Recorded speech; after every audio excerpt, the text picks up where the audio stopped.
रामपुर एक छोटा शांत गांव था, पहाड़ियों की गोद में बसा। हर सुबह मंदिरों की घंटियों के साथ सूरज की किरणें गांव को जगाती थी। गांव के छोर पर देवी काली का प्राचीन मंदिर था, जिसके बारे में कहा जाता था कि वहां देवी का वास है।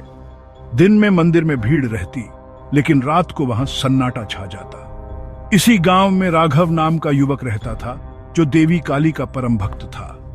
वह दिन भर खेतों में काम करता और शाम को आरती के लिए मंदिर जाता, चाहे मौसम कैसा भी हो।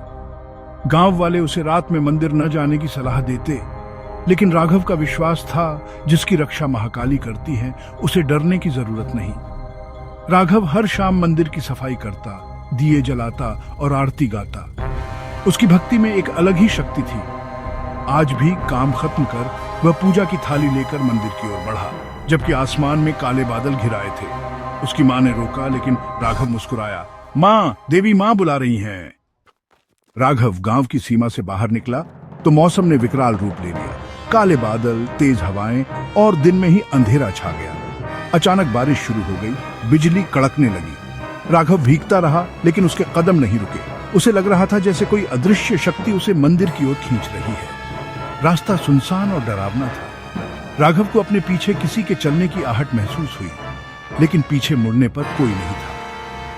मंदिर की घंटियों की आवाज दूर से सुनाई देने लगी, जैसे कोई उसे बुला रहा हो। आखिरकार बिजली की चमक में मंदिर का शिखर दिखा। राघव ने कदम तेज कर दिए। अनजाने डर के बावजूद वह आगे बढ़ता गया, अपनी नियति की ओर। मंदिर का दरवाजा आज थोड़ा खुला था, हवा से चरमराता हुआ।